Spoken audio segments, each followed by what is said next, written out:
ambil kakinya.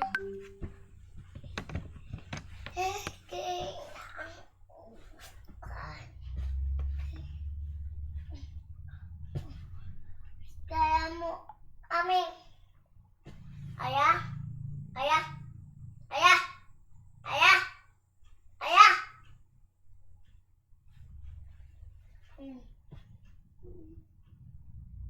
Oma, ayah, kamu ambil susu bubuk.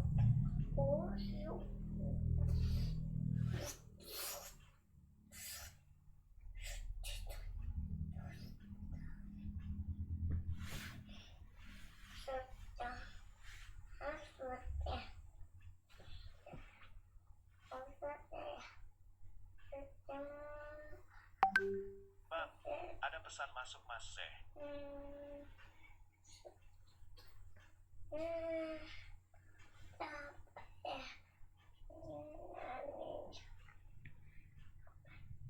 Memanggilkan kita makan itu bobo ya ayah itu bobo ayah nanti bobo ya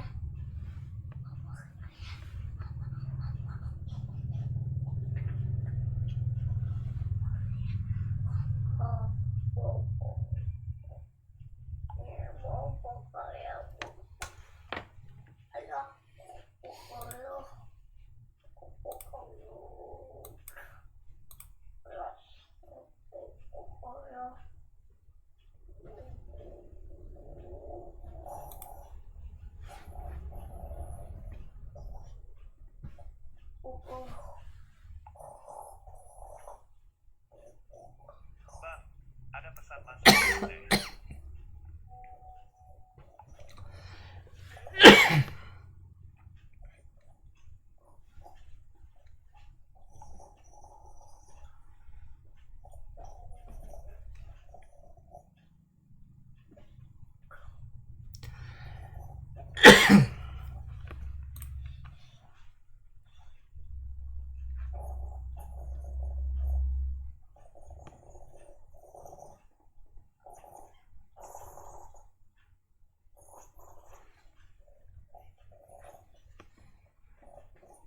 Ibu Yuni Ariyanti sudah hadir, Bu?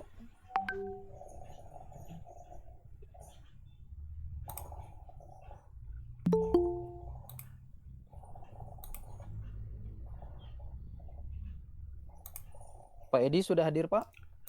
Alhamdulillah sudah, baiklah. Ya, Ibu Yuni sepertinya sudah hadir juga ya, Pak ya? Iya. Ya, bagaimana Ibu Yuni?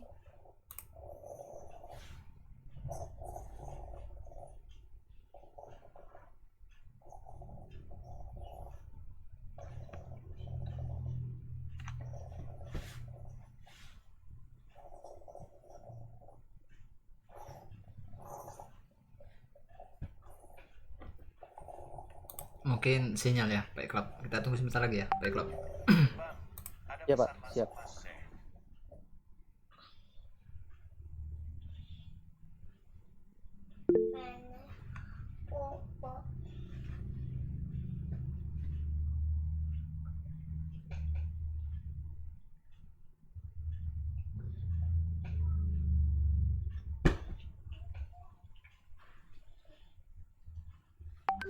Bang, ada pesan masuk Mas Seh.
wabarakatuh. Waalaikumsalam warahmatullahi wabarakatuh. Ya, Ibu Mohon Yuni maaf. sudah bergabung Bu ya? Iya Ya, Bu. Bapak, Eh, mohon maaf tadi ada trouble sedikit. Iya Bu. Sebelumnya selamat bergabung Bapak Ibu peserta webinar pada malam hari ini, yang mana kegiatan webinar ini akan kita mulai.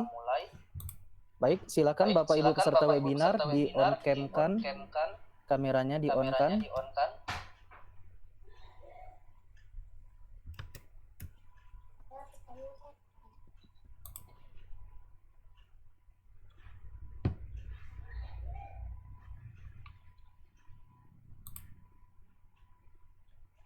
Bapak Ibu peserta webinar pada malam hari ini, semoga kita dalam keadaan sehat sehingga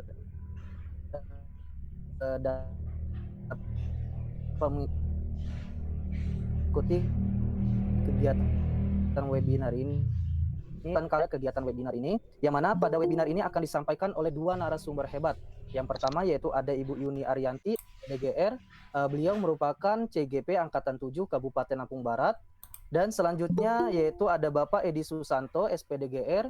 Beliau merupakan wakil kepala sekolah sekaligus CGP Angkatan 7 Kabupaten Lampung.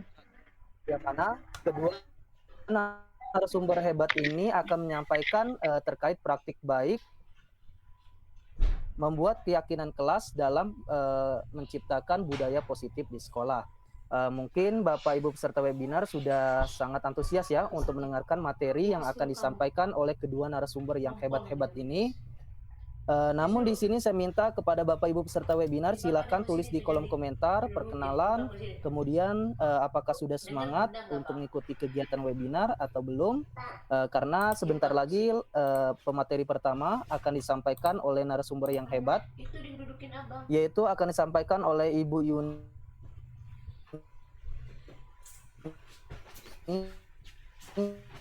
Tulis di kolom komentar dari mana saja, sekolah mana, kemudian sudah semangat atau belum ya. Tentunya harus semangat ya Bapak Ibu peserta webinar. Baik, Ibu Yuni Ariyanti, SPDGR, apakah Ibu Yuni sudah siap? Siap Bapak. Ya, baik, Ibu Yuni, saya persilahkan. Assalamualaikum warahmatullahi wabarakatuh. Selamat malam Bapak Ibu semuanya.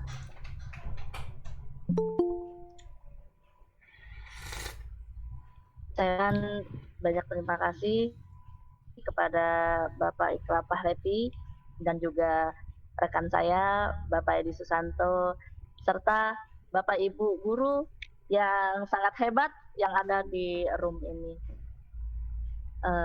Baik Bapak Ibu, semangat ya.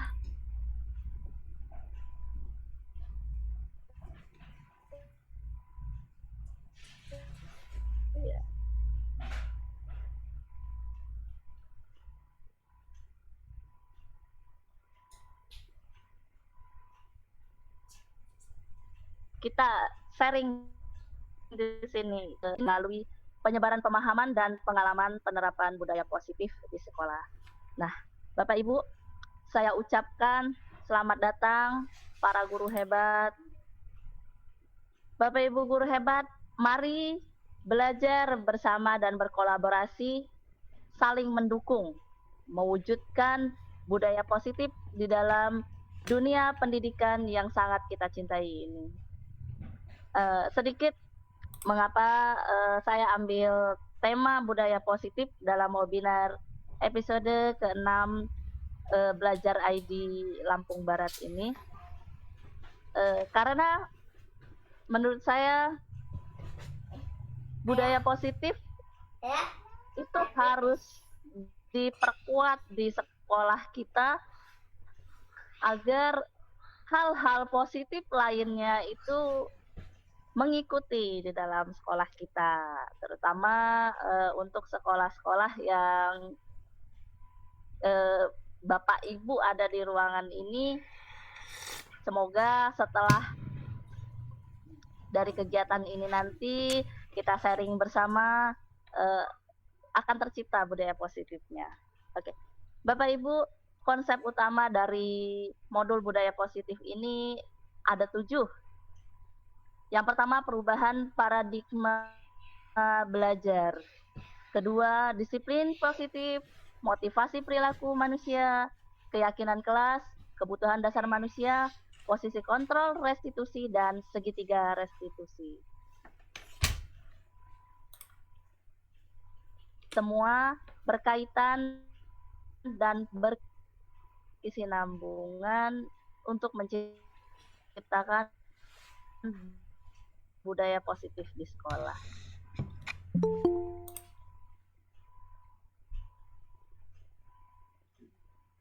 Yang pertama, belajar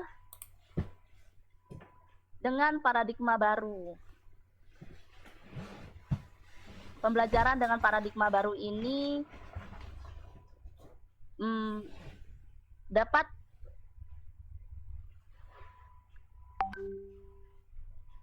berdasarkan prinsip pembelajaran yang terbit di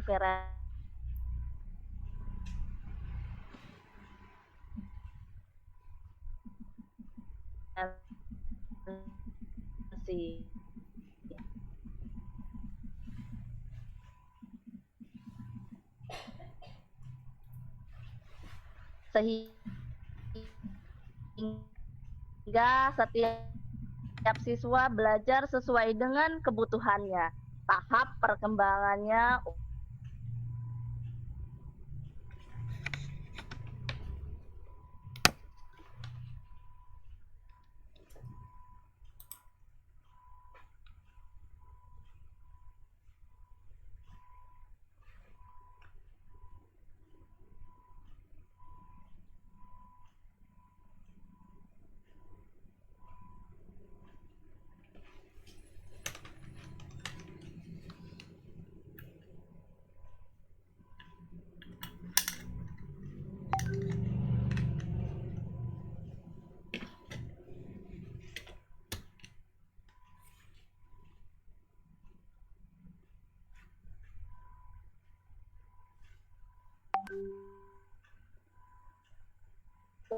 Yang saya wujudkan di dalam sekolah kita.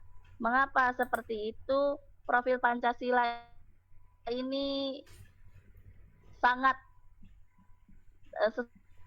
sesuai dengan tujuan pendidikan yang dikemukakan oleh Ki Hajar Dewantara.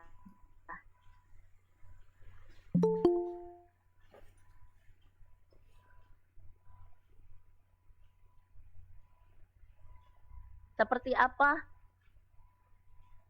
profil Pancasila ini membangun karakter yang sangat baik di dalam sekolah kita, karena itu tentang makna kontrol seorang guru atau orang dewasa. Ternyata Bapak Ibu, ilusi bahwa guru mengontrol murid. Ilusi juga bahwa semua penguatan positif atau bujuk rayu efektif dan bermanfaat. Dan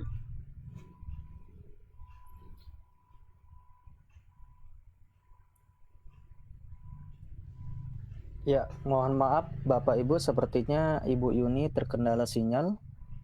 Kita tunggu.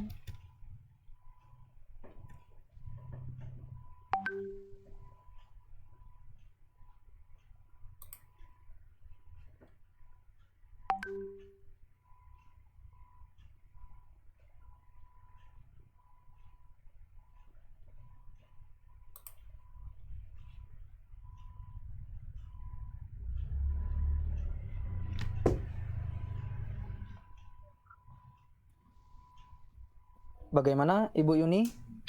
ya baik Bapak. Ya, sudah bergabung lagi Bu ya? Iya Oh, Bapak. iya, Aduh, jaringannya kurang baik ini. Ya Bapak, saya lanjut bahwa banyak ilusi yang menurut kita sebagai guru atau orang dewasa, hal tersebut membangun terhadap murid ternyata memang pada hakikatnya murid itulah sendiri, Pak, yang mau melakukan hal itu. Murid membuka hatinya, maka ilusi tentang kontrol tersebut ya Bapak ya. Namun bagaimana mengubah paradigma stimulus? Bagaimana mengubah paradigma stimulus respon kepada teori kontrol? Nah, di sini Bapak saya sedikit menguraikan tentang tabel yang ada ini, merubah stimulus respon menjadi teori kontrol. Realitas kebutuhan kita sama, tapi dalam teori kontrol, realitas kebutuhan kita itu berbeda. Kebutuhan setiap manusia atau setiap peserta didik itu berbeda. Yang satu dengan yang lainnya ternyata sangat berbeda. Nah, semua orang melihat hal yang sama, namun ternyata setiap orang memiliki gambaran yang berbeda. Sama seperti kawan-kawan yang ada di room ini, Bapak Ibu yang ada di room ini. Bapak Ibu bisa melihat saya dari sudut pandang yang berbeda. Nah, begitupun setiap murid kita pun memiliki gambaran yang berbeda. Nah, dari sini Bapak Ibu kita dapat memulai bagaimana menciptakan budaya positif dengan stimulus respon atau teori kontrol ini. Perilaku buruk dilihat sebagai suatu kesalahan. Namun, setiap perilaku itu memiliki tujuan atau alasan. Nah, bagaimana kita menggali untuk mengetahui mengapa murid kita melakukan kesalahan. Nah, dengan perubahan paradigma dari stimulus respon dan teori kontrol. Next, Pak Edi.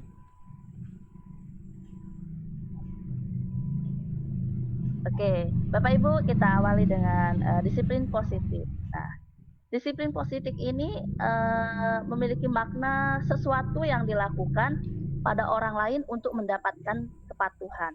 Ini disiplin. Dan sering dihubungkan dengan tata tertib, teratur, dan kepatuhan pada peraturan. Menurut Ki Hajar Dewantara, untuk mencapai kemerdekaan dalam konteks pendidikan,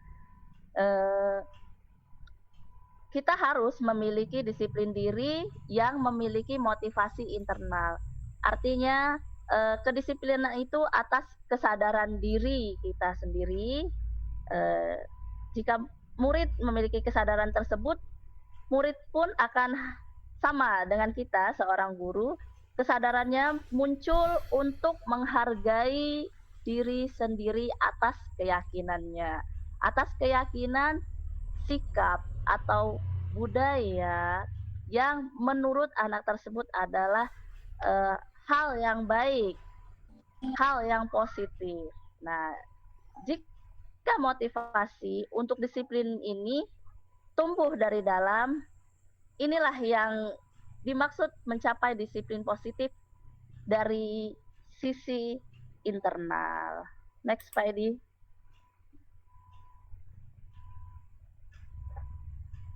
Nah, Bapak Ibu, bagaimana menciptakan disiplin positif di sekolah? Di sekolah, untuk menciptakan disiplin positif, kita sebagai seorang guru bisa menanamkan nilai-nilai kebajikan universal. Nah, nilai-nilai kebajikan atau nilai universal adalah sikap positif seorang manusia atau individu yang merupakan tujuan mulia yang ingin dicapai setiap individu. Nilai-nilai tersebut bersifat universal dan lintas bahasa, suku, bangsa, agama maupun latar belakang. Artinya nilai-nilai tersebut tidak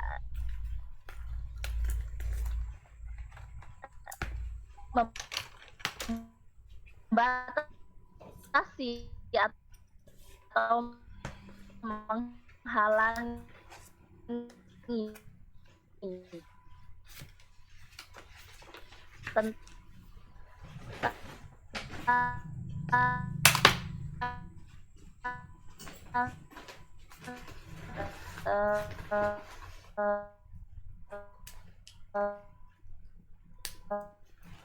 sikap terpuji itu yang seperti apa. Nah, inilah yang kita tanamkan untuk menciptakan disiplin positif melalui nilai nilai-nilai kebajikan.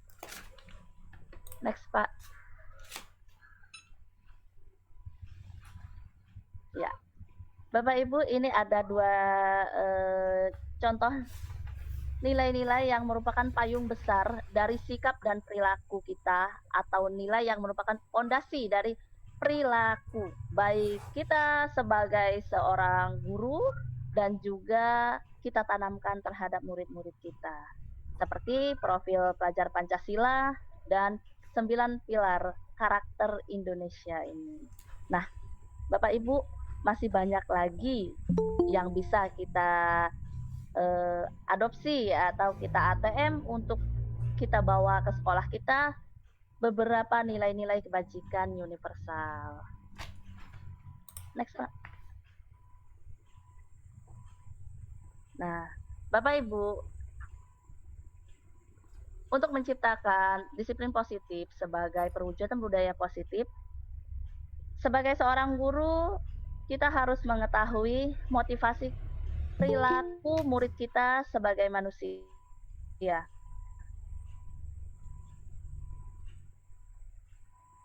Ada 3 motivasi perilaku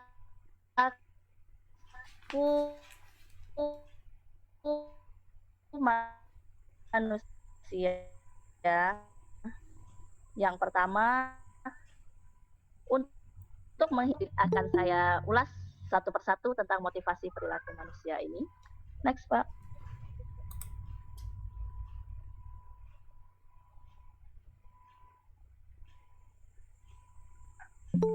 Nah, Bapak Ibu, kalau kita lihat gambar ini, ada 2 alasan mengapa anak-anak ini membersihkan kamar mandi atau toilet.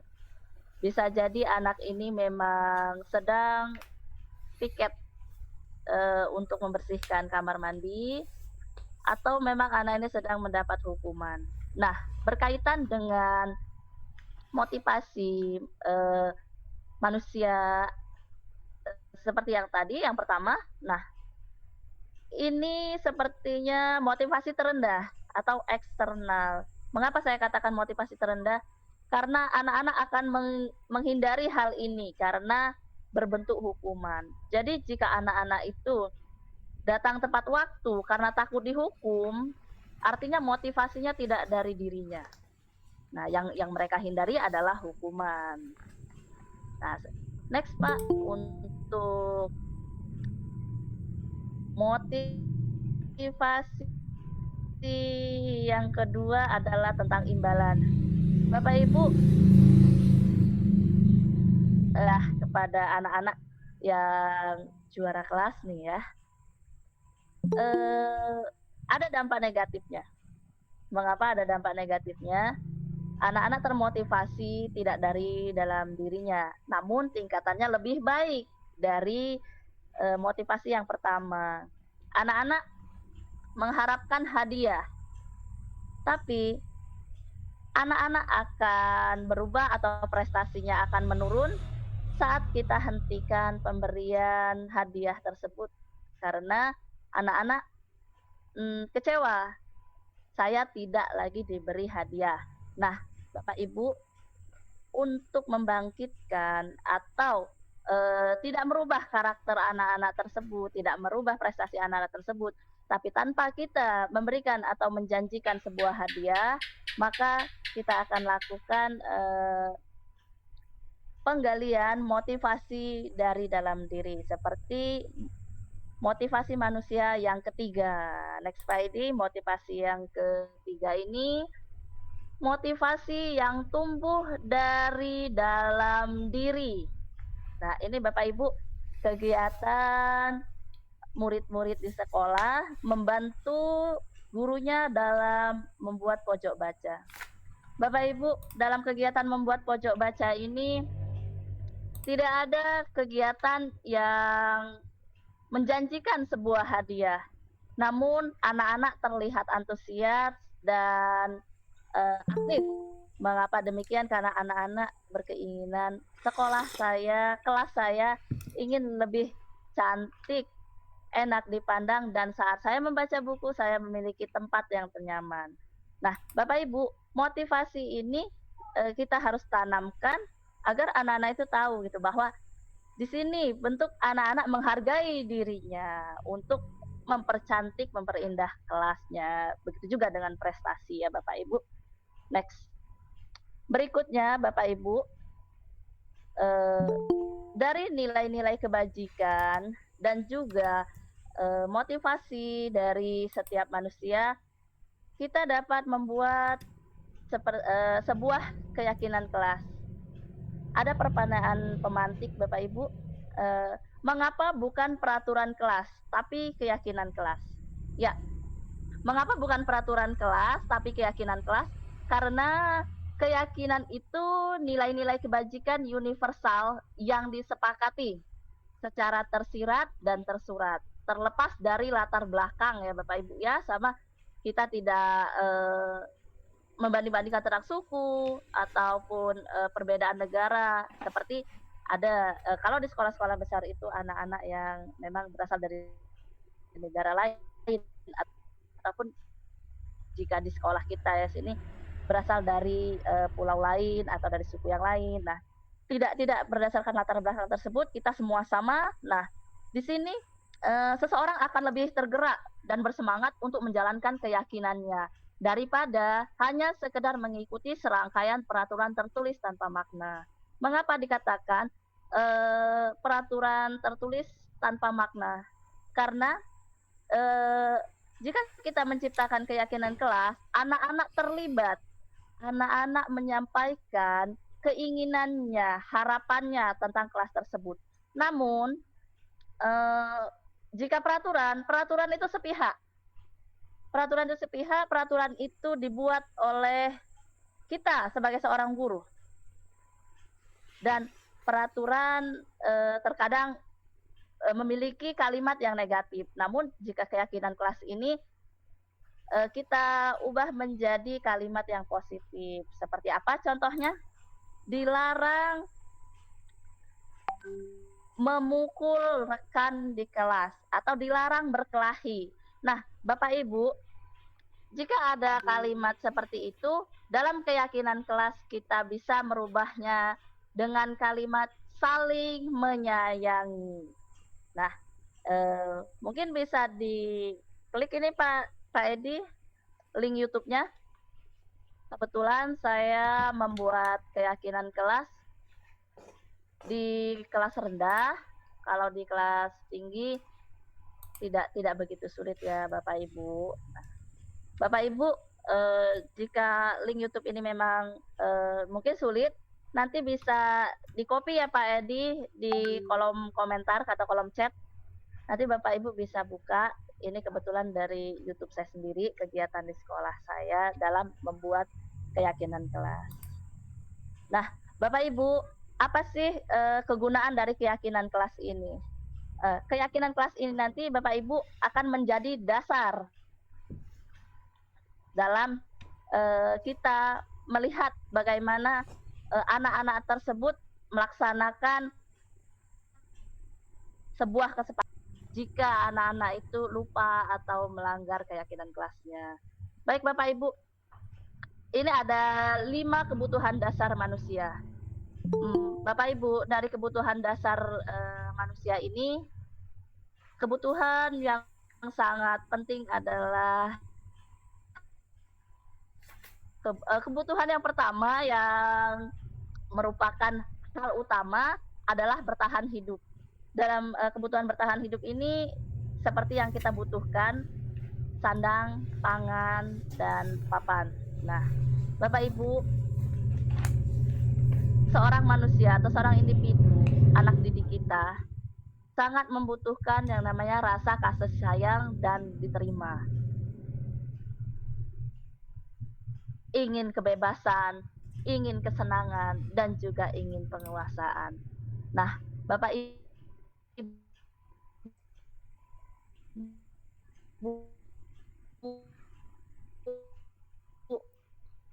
jika kebutuhan dasar dari murid-murid kita ini tidak terpenuhi, salah satunya saja, maka anak-anak kita ini akan melakukan kesalahan. Namun sebagai guru, bagaimana kita dapat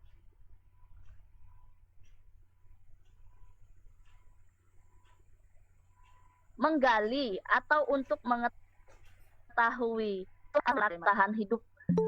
Kebutuhan ini bersifat fisiologis ya, Bapak. Untuk bertahan hidup, misalnya ada anak kita yang mencuri hari ini, mencuri makanan. Bapak Ibu, bisa saja anak tersebut karena alasan kebutuhan hidup atau survival. Anak itu belum makan dari rumah, jadi dia lapar, dia harus memenuhi kebutuhannya untuk makan. Jika anak itu ketahuan mencuri makanan. Tapi ada alasan tertentu juga Bapak, seperti kebutuhan yang nomor 2. Kita bisa lihat di kebutuhan yang nomor 2 ini. Ya, anak melakukan pencurian makanan bisa jadi ingin diperhatikan. Dia ingin dicari-cari oleh kawannya, ingin dicari-cari oleh gurunya, karena mungkin Bapak Ibu di rumah anak ini kurang kasih sayang, kurang diterima oleh kelompoknya, jadi dia ingin diperhatikan. Nah, bagaimana Bapak Ibu? Apakah ada lagi alasan berikutnya? Ada Bapak. Bisa jadi bukan karena lapar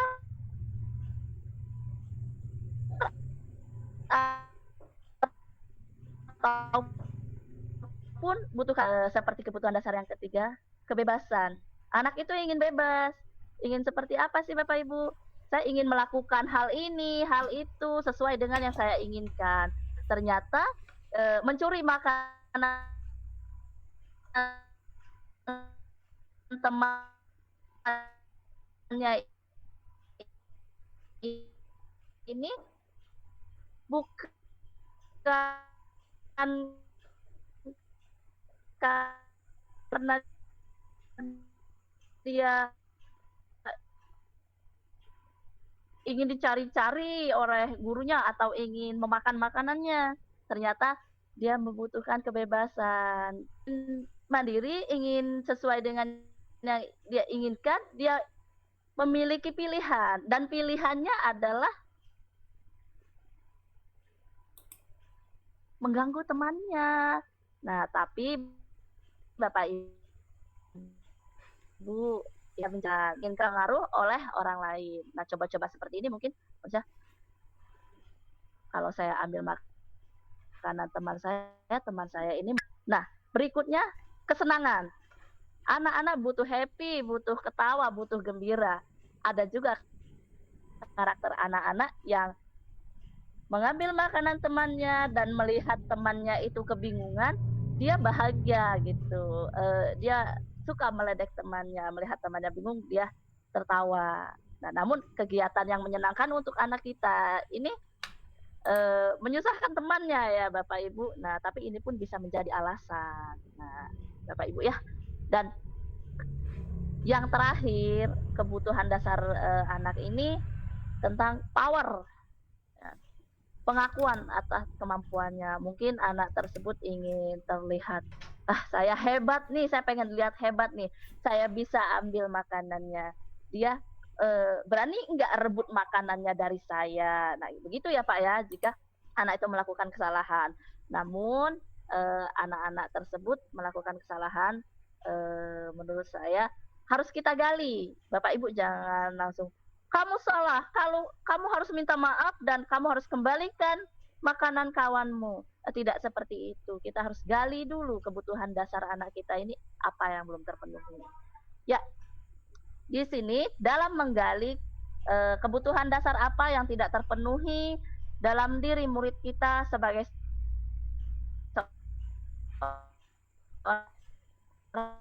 seorang guru, kita harus berada di posisi dalam restitusi. Posisi kontrol yang paling terendah menurut saya Bapak Ibu, penghukum. Next Pak Edi. Ya.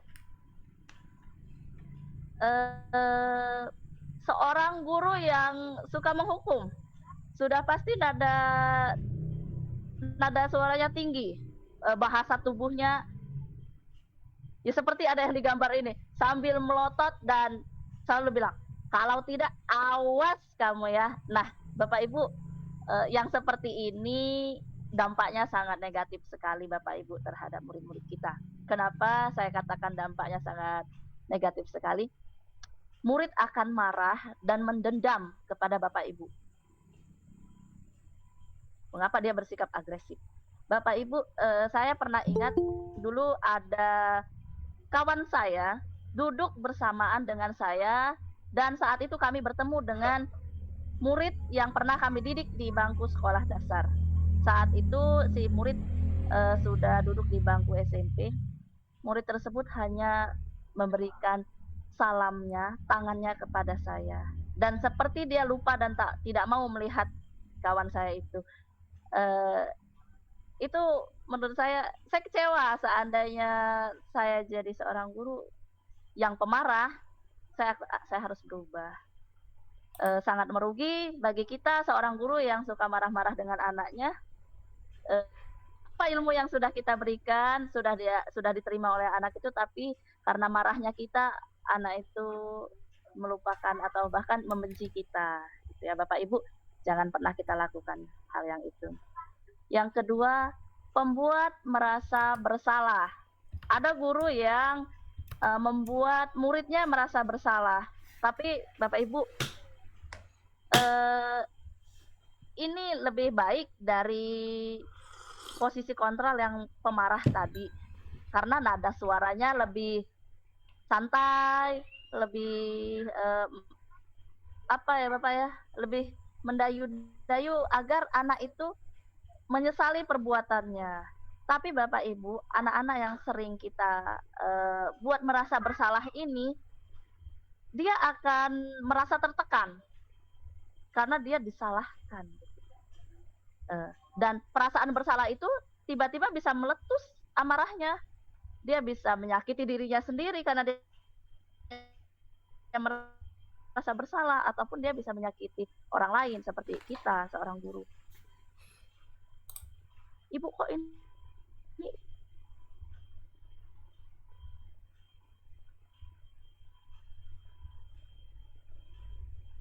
terus mengatakan saya bersalah. Nah, seperti itu ya. Hal ini pun harus kita hindari. Dan makanya banyak Bapak Ibu, murid jadi merasa lebih dekat, lebih bersemangat, dengan murid menyukai kita, lebih dekat dengan kita. Dalam pembelajaran pun murid itu akan lebih aktif. Namun Bapak Ibu, ada hal negatif yang akan tumbuh dari posisi kita sebagai teman ini. Murid kita itu akan kecewa apabila suatu saat kita sebagai guru yang memposisikan sebagai teman, artinya kita sering membantu murid itu, dan saat kita tidak membantu, murid itu akan kecewa dan dia akan berpikir, saya pikir ibu ini teman saya. Ternyatanya ya ini Bapak Ibu yang kita tidak bisa menebaknya seperti apa pikiran murid kita itu terhadap kita. Namun posisi teman ini lebih baik ya Bapak Ibu ya dari posisi pertama dan kedua tadi. Nah, posisi yang keempat adalah pemantau. Bapak Ibu, memantau berarti mengawasi. Posisi pemantau berdasarkan pada peraturan dan konsekuensi. Dengan konsekuensi atau sanksi, kita dapat memisahkan hubungan pribadi dengan murid. Ya, seperti mungkin ada yang murid kita ini masih saudara atau seperti apa, anak atau apa. Nah, dalam posisi pemantau ini kita tidak membawa itu. Kita pisahkan, pokoknya ini murid saya. Nah, seperti itu. Nah, pemantau ini nadanya suaranya datar, bahasa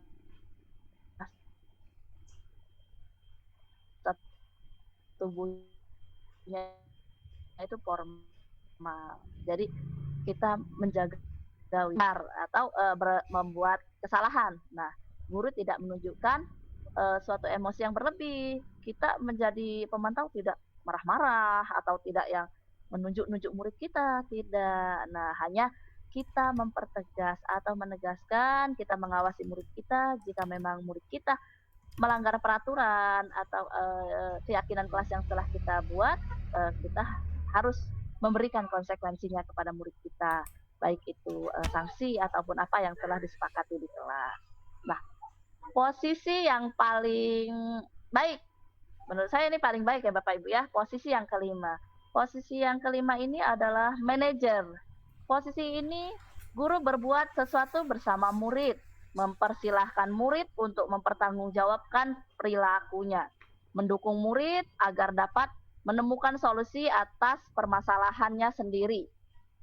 Pemantau memiliki keterampilan menjadi teman, pembuat rasa bersalah bila memang diperlukan ya Bapak Ibu ya, tapi tidak boleh sering-sering dilakukan. Bila kita menginginkan murid kita menjadi manusia yang merdeka, mandiri, dan bertanggung jawab, maka kita perlu mengacu pada restitusi yang dapat menjadikan murid kita seorang manajer bagi dirinya sendiri. Nah, contoh, jika kamu meyakini apa ini Bapak Ibu? Meyakini sebuah keyakinan kelas, maka apa yang harus kamu lakukan? Nah, seperti itu. Kamu bersedia memperbaikinya. Nah, itu anak-anak akan menggali sendiri Bapak Ibu manajerial dia terhadap dirinya. Jadi bukan kita yang memaksa anak itu melakukan sebuah tindakan, namun anak itu sendiri yang menggali dan memotivasi dirinya. Nah, Bapak Ibu, ini ada segitiga restitusi. Segitiga restitusi ini setelah kita memahami materi yang tadi telah saya sampaikan, kita akan sangat mudah melakukan segitiga restitusi ini. Nah, Bapak Ibu, setiap anak itu pasti melakukan kesalahan. Nah, mengubah identitas anak sebagai bentuk ya Bapak Ibu ya, sebagai bentuk pengembalian murid kepada kelompoknya setelah melakukan kesalahan. Jadi dengan segitiga restitusi ini anak-anak akan menjadi kuat karakternya setelah melakukan kesalahan. Namun tindakannya yang kita lakukan harus sesuai dengan tahapannya. Ya, Bapak Ibu, dalam segitiga restitusi ini kita harus memvalidasi dulu Bapak Ibu. Mengapa anak-anak itu melakukan kesalahan? Saya tidak sependapat dengan kalimat yang begini. Nah, kamu sudah salah, kasihan kawanmu, sekarang kamu minta maaf. Lalu lupakan, anggap masalah ini tidak pernah ada. Menurut saya hal seperti itu tidaklah baik. Karena anak-anak harus diberi kesempatan Bapak Ibu. Kita harus menanyakan mengapa dia melakukan kesalahan, apa motivasi dirinya melakukan tindakan tersebut. Nah, setelah motivasinya itu tersampaikan, Bapak Ibu kita kuatkan. Seandainya seperti ini, mengapa kamu memukul Doni? Anak itu memukul, pasti dia mengatakan, saya diejek Doni Bu, saya tidak terima, jadi saya pukul Doni. Bapak Ibu jangan langsung marah, jangan bilang, kurang ajar kamu ya, oh tidak baik ya Bapak Ibu ya, sebagai seorang guru, kita harus bilang seperti ini. Jika ibu ibu ada di posisimu, ibu pun akan melakukan hal yang sama. Ibu akan membela diri ibu saat diri ibu diejek atau dihina. Yang kamu lakukan sudah tepat dan ibu bangga denganmu. Kamu hanya memukulnya satu kali dan kamu tidak melakukannya berulang-ulang. Artinya kamu masih bisa mengontrol diri kamu. Kamu orang yang sabar, kamu orang yang baik. Nah, Bapak Ibu, dengan kalimat seperti itu, anak-anak ini akan merasa, oh, ibu itu mengerti ya perasaan saya. Nah, namun setelah Bapak Ibu menggali motivasinya seperti apa itu, Bapak Ibu kembalikan lagi tentang keyakinan kelas yang sudah diyakini, yang sudah disepakati. Bapak Bapak Ibu biarkan saja, biarkan murid itu yang menyebutkan. Kita cukup menanyakan apa keyakinan kelas yang sudah kita lakukan, yang sudah kita buat dan sudah kita sepakati. Karena dalam membuat keyakinan kelas itu kita sepakat secara tersirat dan tersurat. Artinya anak-anak sudah menandatangani kesepakatan keyakinan kelas tersebut. Nah, karena ini terjadinya pemukulan, artinya pasti ada di dalam keyakinan kelas itu untuk saling menyayangi. Nah, Bapak Ibu, karena anak tadi sudah melakukan pemukulan terhadap temannya, artinya anak ini sudah tidak melaksanakan keyakinan kelas yang telah disepakati ya Bapak, sudah melanggar tentang saling menyayangi. Nah, Bapak Ibu kembali tanamkan dalam diri murid kita apa yang menjadi kesepakatan kita untuk saling menyayangi. Nah, setelah Bapak Ibu mengingatkan anak-anak tersebut terhadap keyakinan kelas, Bapak Ibu bentuk lagi karakter anak itu. Bapak Ibu tanya, jadi setelah ini untuk menjalankan atau untuk mewujudkan keyakinan kelas yang sudah kamu yakini, apa yang akan kamu lakukan? Nah, anak-anak itu pasti saya ingin lebih baik, Bu. Nah, kalau anak-anak ingin menjadi lebih baik, artinya anak-anak harus seperti apa? Anak-anak itu sendiri yang akan menjawab, Bapak Ibu. Dia akan mengatakan bahwa saya akan menyayangi teman saya akan meminta maaf kepada teman saya tidak akan melakukannya lagi, atau saya akan terus mengingat tentang kasih sayang, saya akan lebih menanamkan lagi pada diri saya tentang kasih sayang. Nah, seperti itu Bapak Ibu, dalam segitiga restitusi, anak-anak itu tertata dan setelah melakukan kesalahan, karakternya lebih kuat. Dia kembali ke kelompoknya, kembali ke kelasnya itu dengan yang lebih baik lagi. Jika segitiga restitusi ini tidak kita lakukan, menurut saya mungkin akan ada dendam antara anak tersebut dengan kawannya tadi. Karena mengapa saya harus minta maaf, tapi Bapak atau Ibu guru tidak mau mendengarkan alasan saya. Nah, begitu ya Bapak Ibu ya. Di sini pun saya menyematkan link YouTube saya tentang keyakinan kelas. Nah, nanti bisa kita share di kolom chat. Ya. Baik Bapak Ibu guru hebat. Terima kasih. Ini sedikit berbagi dari saya. Semoga sharing kita malam ini akan banyak manfaatnya bagi saya pribadi dan Bapak Ibu semua yang ada di room ini. Terima kasih saya ucapkan. Wassalamualaikum warahmatullahi wabarakatuh. Waalaikumsalam warahmatullahi wabarakatuh. Waalaikumsalam warahmatullahi wabarakatuh. Ya, terima kasih Ibu Yuni Arianti yang sudah menyampaikan materinya, yang mana materi ini sangat menarik sekali, Bu. Mungkin ada beberapa Bapak Ibu peserta webinar mendapatkan ilmu baru, Bu ya, terutama saya pribadi, bahwasannya tentang membuat keyakinan kelas dalam menciptakan budaya positif di sekolah. Baik, Bapak Ibu peserta webinar, jika ada pertanyaan terkait materi yang disampaikan oleh Ibu Yuni Arianti, dipersilahkan bisa bertanya secara langsung atau bisa tulis di kolom chatnya ya. Ya, silakan Bapak Ibu.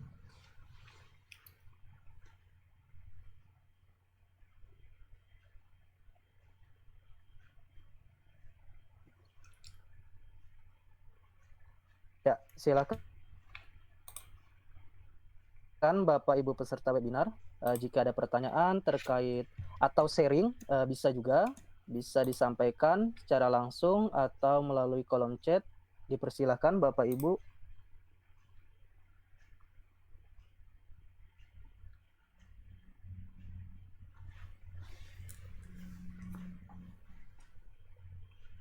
Ya, sepertinya Bapak Ibu peserta webinar sangat antusias sekali Bu ya, Jadi fokus mendengarkan, jadi belum terpikirkan untuk pertanyaan. Jadi mungkin di sini eh, terkait ini Bu, kendala dalam pelaksanaan itu ada tidak Bu? Untuk membuat keyakinan apakah sering terjadinya perbedaan pendapat atau apa? Ya, baik Bapak.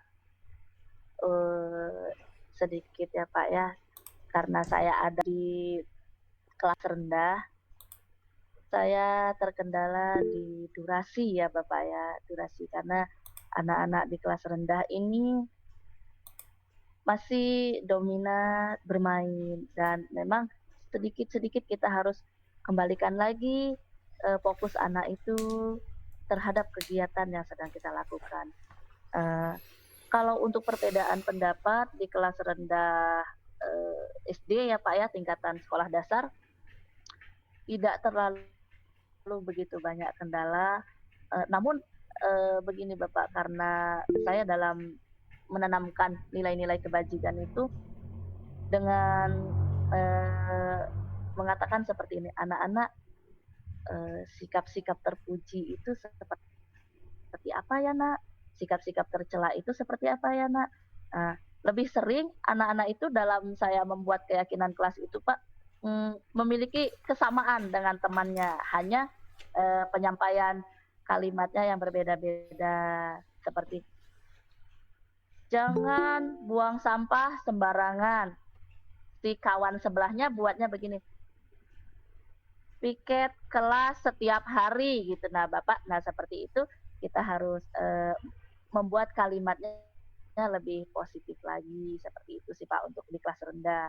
Hanya durasi waktu Pak, mungkin dalam hari itu saya bisa menghabiskan waktu hanya untuk membuat keyakinan kelas seperti itu. Karena keyakinan kelas ini Pak, setelah kita sepakati, kita tanda tangani bersama dengan anak-anak. Nah, anak-anak ini ada Pak yang masih, Ibu saya tanda tangannya di mana, seperti apa. Nah, memang butuh ketelatenan untuk guru kelas rendah. Namun tetap selesai Pak dalam durasi 1 hari sampai terpasang poster. Seharusnya poster ya Pak ya yang dipasang. Namun untuk mengingatkan anak-anak, karena keterbatasan, kebetulan saya ini tinggalnya di Pagar Dewa Pak, SD Negeri Sukajaya yang memang agak jauh ke Jalan Lintas Liwa. Jadi kemarin saya dalam membuat keyakinan kelas itu saya tempel di karton bersama anak-anak, dan alhamdulillah setiap pagi anak-anak membaca sambil duduk karena saya tempelnya agak tinggi. Hanya itu saja sih Pak. Kendalanya untuk kelas rendah hanya di durasi. Ya, Ya. baik. Terima kasih Bu, jawabannya lengkap sekali ini Bu. Dan tentunya sangat menarik ini pembahasannya. Baik, terima kasih Bu Yuni atas jawabannya. Di sini ada pertanyaan Bu dari Ibu Dina Sonia. Izin bertanya, mengenai karakter anak didik itu berbeda-beda. Lalu bagaimana kita mengatasinya? Ya, silakan Ibu Yuni. Iya. Baik, terima kasih Ibu Dina Sonia atas pertanyaannya. Izin saya akan mencoba menjawab. Ya, karakter anak didik itu berbeda-beda. Lalu bagaimana mengatasinya? Betul sekali Ibu. Setiap anak itu memiliki kodratnya masing-masing. Anak itu terlahir berbeda. Kita tidak boleh menyamaratakan anak didik kita itu dengan yang lainnya. Satu kelas, jika jumlah anak kita ada 30, maka karakternya pun akan ada 30. Kenapa saya katakan seperti itu? Bapak Ibu, kita sebagai manusia memang terlahir berbeda. Jadi ada kodrat alam yang memang tidak bisa kita ubah, namun bisa kita tutupi. Bapak Ibu, ada anak dengan karakter pemarah. Anak ini pemarah. Dia egois, dia keras kepala, dia tidak mau diatur. Nah, itu pasti ada, Bapak Ibu.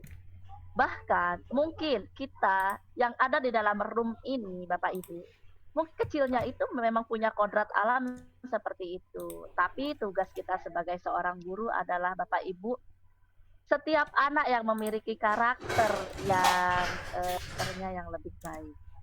Jadi kita tebalkan karakter yang baiknya. Contohnya begini Bapak Ibu, anak itu pemarah. Anak pemarah itu dalam hati kecilnya dia gampang kasihan sama temennya.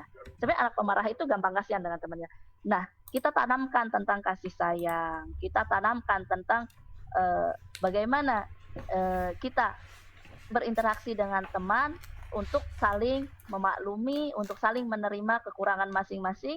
Tapi sebagai makhluk Allah, seperti apapun kita semua disayang oleh Allah dan Allah tidak membeda-bedakan kita. Nah, seperti itu, kita harus menanamkan karakter seperti itu untuk kelas rendah ya Bapak Ibu ya.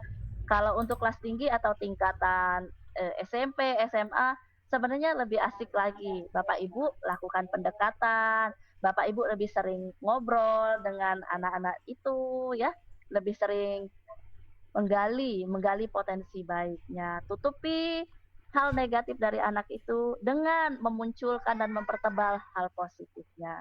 Nah, bagaimana kita bisa tahu? Ya dengan kita sering berkomunikasi yang baik dengan anak itu. Dan hindari, Bapak Ibu, setiap anak melakukan kesalahan, hindari marah-marah. Ya, itu yang bisa saya jawab. Terima kasih Ibu Dina Sosnya. Ya, terima kasih Ibu Yuni. Bagaimana Ibu Dina atas jawabannya? Ya, sepertinya sangat memuaskan ya terkait karakter anak didik. Jadi di sini poin yang paling penting bahwasanya setiap anak memiliki karakter yang berbeda, Bu ya. Iya, betul Bapak. Iya, benar. Jadi kita tidak harus menyamakan karakter anak karena setiap anak memiliki karakter yang berbeda. Jadi kita harus memberikan dampak yang positif, jangan yang negatif. Baik, Ibu, betul. pertanyaan selanjutnya yaitu dari Ibu Nurhayati. Izin bertanya bagaimana cara mengatasi anak yang tantrum? Ya, bagaimana Bu? Apakah Ibu ada pengalaman terkait mengatasi anak yang tantrum? Ya, saya persilakan Ibu Yuni. Ya, kalau untuk pengalaman mengatasi anak yang tantrum ini, saya belum punya pengalaman ini ya Bapak ya. Untuk Ibu Nurhayati, saya belum punya pengalaman ini, tapi mungkin bisa kita coba ya Bapak Ibu jika kita mengatasi anak yang tantrum.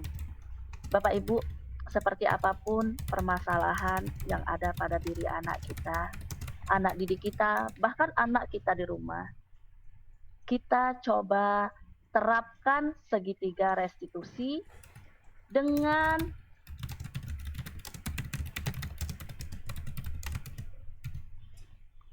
posisi kontrol sebagai terpenuhi pada diri anak ini. Kalau kita sudah mengetahui kebutuhan yang mana yang belum terpenuhi, Bapak Ibu, insya Allah mudah-mudahan kita akan menemukan solusinya. Jadi ada Bapak Ibu anak ini yang memang kita tanya begini tidak mau jawab, kita tanya begitu tidak mau jawab. Bapak Ibu jangan takut dengan bahasa tubuh. Bapak Ibu coba pegang pundak anak itu, pegang tangannya. Bapak Ibu katakan begini, "Nak, percayalah, Ibu sayang denganmu, Ibu peduli denganmu, dan Ibu yakin kamu orang baik, kamu anak baik. Hanya saja kamu belum mau terbuka. Jadi ayo terbuka dengan Ibu." Nah, seperti Ibu ya, jadi ada di sekolah saya ini Ibu anak yang memang tidak mau disentuh, tidak mau didekati oleh gurunya, itu tidak mau gitu. Mungkin anak ini ya sulit gitu. Jadi kita tidak boleh cuek terhadap anak ini, dan memang butuh waktu lebih dan anak ini, tapi dengan menggali kebutuhan yang mana yang belum terpenuhi dari anak ini.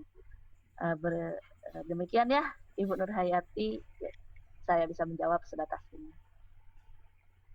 Terima kasih Ibu Yuni. Bagaimana Ibu Nurhayati atas jawabannya? Ya, sepertinya cukup ya, cukup sudah terjawab. Semoga saja apa yang disampaikan oleh Ibu Yuni Ariyanti bisa kita terapkan khususnya pada pembelajaran di kelas ya, sehingga kita bisa membuat keyakinan kelas dalam menciptakan budaya positif di sekolah. Baik, mungkin ada lagi dari Bapak Ibu pertanyaan? Ada ini Pak Iklab dari Bu Tusiyati. Oh, iya Bu, Iya, di dari kolom Ibu chat. iya ya, ada dari Ibu Tusiyati. Izin bertanya Bu, saya baru-baru ini mengalami kehilangan HP anak saya. Ternyata yang membawa HP tersebut anak didik dan pas saya telusuri benar adanya. Lalu saya suruh pulangi HP tersebut. Keesokan harinya dipulangi dalam keadaan sudah tidak berbentuk karena rusak. Jadi untuk selanjutnya sikap apa yang saya ambil? Ya, bagaimana Ibu Yuni? Ya, baik. Untuk pertanyaan dari Ibu Tusiyati, hal ini memang sangat berkaitan Ibu dengan kebutuhan dasar manusia. Jadi untuk murid kita ini ada kebutuhan dasarnya yang tidak terpenuhi. Di sini Ibu ingin bersikap seperti apa? Ya, baik. Seperti apapun Bu Tusi, kita pasti sangat kecewa. Apalagi ya namanya HP. HP itu sekarang seperti bukan alat komunikasi saja, bahkan data-data penting atau dokumen-dokumen penting kita simpan di HP itu ya Ibu ya. Pasti Ibu Tusi ini sangat kecewa sekali. Saya bisa merasakan apa yang Ibu rasakan.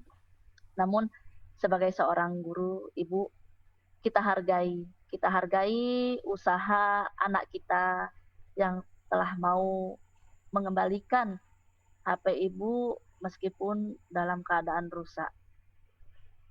Kenapa saya katakan seperti itu? Jadi anak ini sudah berusaha, Ibu, sudah berusaha untuk memperbaiki kesalahan. Namun mungkin anak ini ada kebutuhan dasar yang tidak terpenuhi, sehingga anak ini merusak HP Ibu. Ibu, kita harus memperbaiki karakter anak ini agar lebih kuat dan lebih baik lagi. Jadi, saya menyarankan Ibu Tusi, yang pertama, Ibu Ars Logowo, karena inilah ujian kita sebagai seorang guru, tidak hanya berkorban waktu, berkorban yang lain-lain. Mungkin hari kemarin Ibu harus berkorban dalam bentuk materi. Percayalah Allah akan membalas semuanya dengan hal yang lebih indah dan lebih baik. Namun tindakan yang harus Ibu lakukan adalah Ibu lakukan segitiga restitusi. Insya Allah nanti saya akan meminta Pak Edi untuk membagikan materi yang saya sampaikan malam ini. Bapak Ibu bisa pelajari dan Bapak Ibu bisa praktekkan. Jadi Bapak Ibu yang mungkin kebetulan memiliki kontak WA saya, nanti boleh kolaborasi dengan saya via WA bagaimana tindakan selanjutnya dan selanjutnya. Saya bersedia untuk membantu Bu Tusi agar begini Bapak Ibu Tusi, anak ini kembali ke kelas, kembali ke sekolah dengan karakter yang lebih baik dan dia menyadari bahwa apa yang telah dia lakukan itu salah dan dia harus lebih baik lagi, dan sebenarnya tidak salah Ibu juga memberikan konsekuensi. Tapi ingat Ibu, konsekuensi bukan hukuman. Contohnya, jika ada anak yang merobek baju temannya, konsekuensinya adalah anak itu mau menjahit baju temannya. Nah, untuk hal ini pun Ibu boleh memberikan konsekuensinya seperti itu. Namun, tetap harus dilihat Ibu latar belakang anak kita ini dari keluarga yang seperti apa.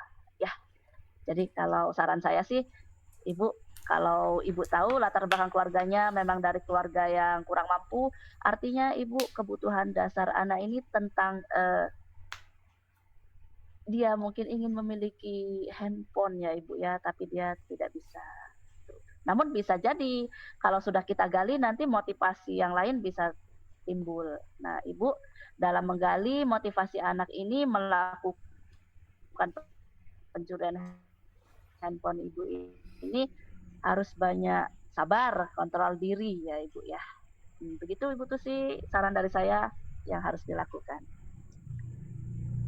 Ya, terima kasih Bu Yuni, jawabannya sangat lengkap sekali. Bagaimana Ibu Tusi? Sudah terjawab Bu ya? Semoga cukup memberi jawaban yang Ibu tanyakan. Baik, mohon maaf jika ada beberapa pertanyaan tidak terjawab Bapak Ibu, karena di sini sudah lebih dari 3 pertanyaan ya. Iya, Mungkin nanti di lain waktu kita bisa sharing lagi, karena mengingat waktu dan masih ada materi selanjutnya. Sebelumnya terima kasih Bu Yuni yang sudah berbagi dan sharing ini terkait membuat keyakinan kelas dalam menciptakan budaya positif di sekolah.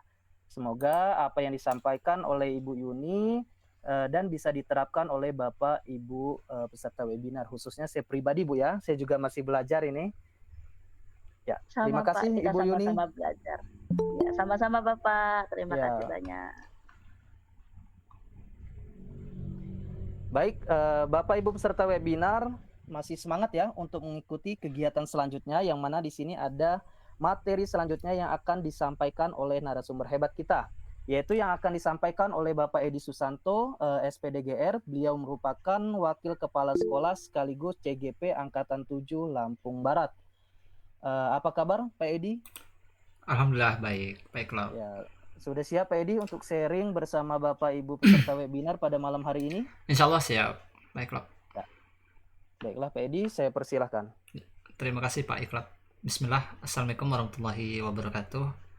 Selamat malam Bapak Ibu semua. Luar biasa penjelasan dari Ibu Yuni ya, sangat lengkap dan teori-teorinya juga didukung oleh praktik juga di sekolah. Saya merasa merefresh ulang lagi nih materinya Ibu Yuni. Terima kasih. Kemudian di sini ada rekan-rekan saya juga, Bapak Ibu guru baik tingkat PAUD, SD, SMP hingga provinsi SMA ya. Baik Bapak Ibu, sebelumnya saya ucapkan terima kasih atas perhatiannya, atas ketersediaan waktunya untuk mengikuti kegiatan webinar yang malam hari ini luar biasa, sangat menarik ternyata ya. Ternyata kita selama ini kalau saya di posisi yang Ibu Yuni jelaskan tadi masih bisa juga sebagai pembuat rasa bersalah atau penghukum ya. Ternyata ada posisi yang lebih baik lagi, yaitu sebagai manajer. Baik Bapak Ibu, untuk malam ini sebenarnya sifatnya adalah bincang santai, dan misalkan ada pertanyaan nanti saya akan berkolaborasi sama Ibu Yuni. Sebenarnya sifatnya adalah kolaborasi dengan Ibu Yuni ya, Ibu Yuni. Tetapi karena memang antusias dari Bapak Ibu semua, sehingga memang alhamdulillah sudah terjawab semua keluh kesah Bapak Ibu semua. Di sini saya hanya membagikan praktik baik saja yang telah saya terapkan di sekolah saya, yaitu SMP Negeri 1 Pagardewa. Saya sama Ibu Yuni ini masih di satu kecamatan Kabupaten Lampung Barat ya, di Kabupaten Lampung Barat. Hanya saja memang jaraknya yang luar biasa jauh. Karena ini sifatnya praktik baik, tentunya Bapak Ibu ini akan beda cerita atau beda hal jika ini diterapkan di jenjang sekolah yang berbeda ataupun dengan kondisi sekolah yang berbeda, bahkan juga lingkungan geografis maupun suku, budaya, agama yang melatar belakangi, sehingga budaya positif ini bisa atau tidak diterapkan. Sekali lagi saya hanya berbagi praktik baik. Dan sebagai awalan saya izin share screen dulu Pak Iklab. Iya Pak, silakan.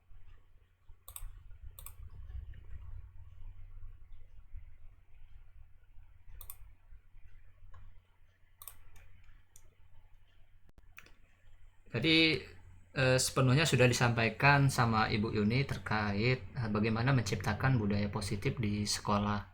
Tentunya Bapak Ibu perlu diingat kembali bahwa dengan adanya budaya positif ini harapannya adalah menjadi pembiasaan-pembiasaan yang nantinya membuat murid dan seluruh warga sekolah itu merasa aman dan nyaman di sekolah. Ya indikatornya itu banyak saat murid dan guru akan aman dan nyaman di sekolah itu sangat banyak ya Bapak Ibu. Di sini saya akan mengambil atau akan memberikan praktik baik terkait keyakinan kelas, membentuk budaya positif dengan keyakinan kelas. Sebelumnya Bapak Ibu kita sepakati dulu nih, apa sih yang ada di benak kita terkait tentang budaya. Nah, coba mungkin ada yang bisa memberikan gambaran sedikit terkait pengertian budaya. Bisa tulis di kolom chat atau raise hand, siapa tahu ingin membagikan pengalamannya atau pengetahuannya terkait budaya. Kita bagikan kesempatan buat Bapak Ibu semua ya, Pak Iklab. Ya, silakan Bapak Ibu peserta webinar bisa tulis di Biar kolom chatnya. melihat keaktifan antusias dari Bapak Ibu semua. Karena di sini kita sifatnya bincang santai Bapak Ibu. Jadi kita saling berdiskusi, saling berbagi pengalaman, mungkin juga cerita di sekolahnya.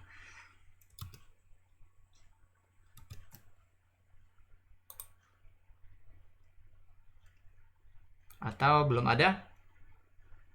Kita lanjut dulu ya, Pak Iklab. Jadi Bapak Ibu, Bisa lanjut. Sudah oh ada ini ada nih, Pak Edi. Fajar. Ya, Oh iya, ada. Pak Fajar.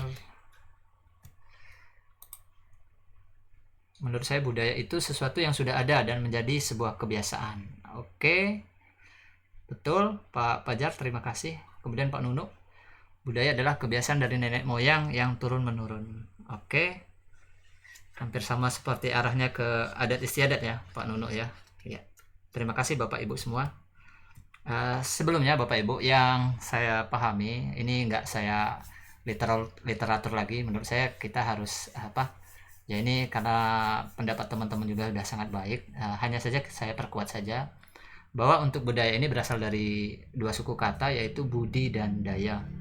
Budi itu artinya baik, kemudian daya ini artinya pikiran, berarti berasal dari pikiran yang baik, yang harapannya menjadi suatu pembiasaan. Maka akan salah kalau kita sampaikan atau kita katakan budaya korupsi. Nah ini karena korupsi itu bukan berasal dari pikiran yang baik gitu ya Bapak Ibu. Baik, lanjut. Tadi sudah disampaikan oleh oleh Ibu Yuni terkait pertanyaan pemantik. Mohon maaf ini punya padam. Kalau daerah Wairong ini lagi padam ini Pak Iklab, jadi mohon maaf nanti kalau laptopnya mati ya. Sekilas saja Bapak Ibu terkait pertanyaan pemantik. Yang pertama yaitu peraturan atau tata tertib yang telah ada apakah memunculkan budaya positif. Tentunya ini yang sering kita buat di sekolah ya Bapak Ibu, terkait peraturan, tata tertib maupun konsekuensi dan sanksi-sanksinya. Kemudian mengapa keyakinan kelas, mengapa tidak peraturan kelas, tadi sudah disampaikan sama Ibu Yuni. Kemudian bagaimana mewujudkan kelas yang efektif. Mari kita bahas sedikit, semoga bisa menggugah.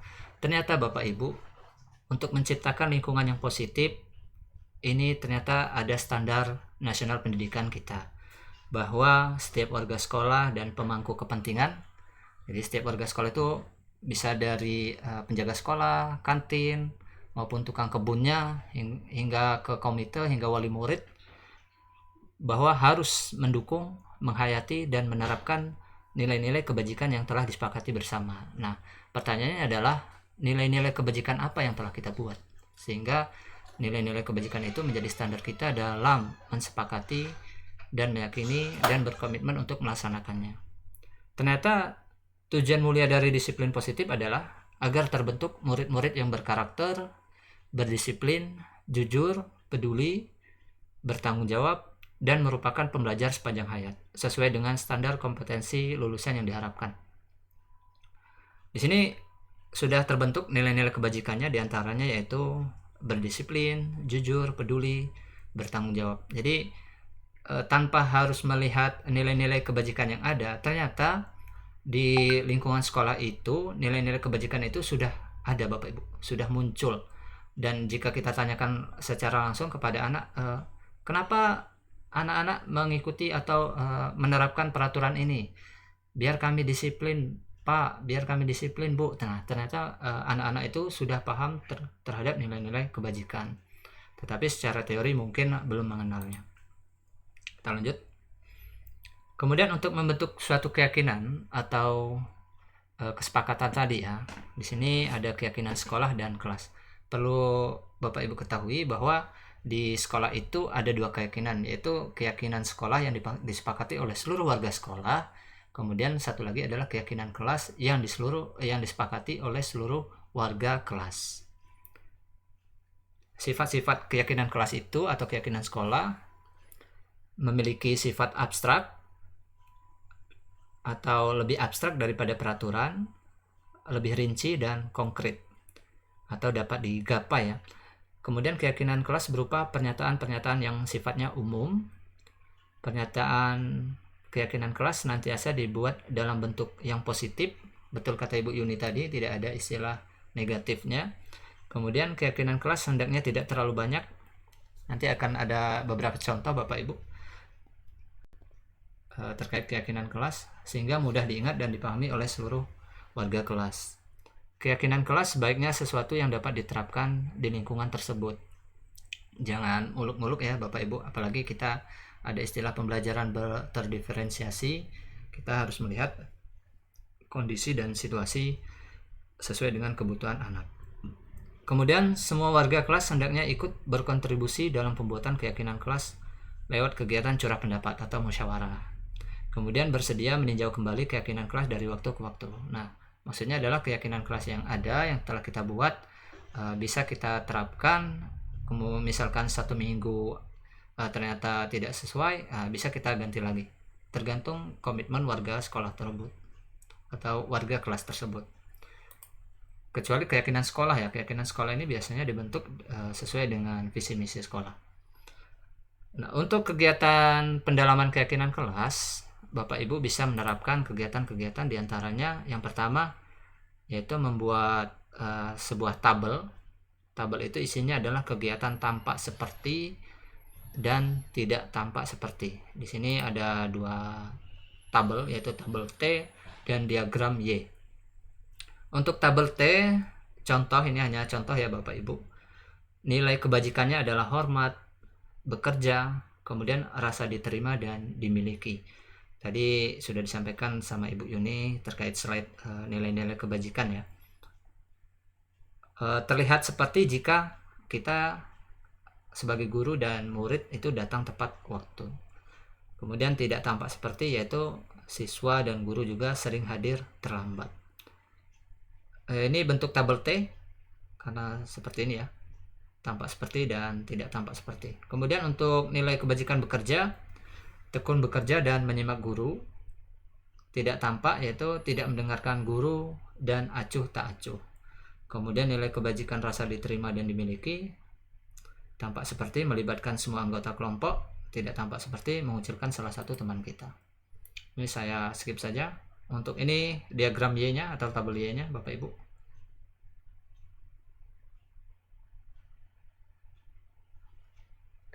Agak terputus-putus ya Pak Iklot.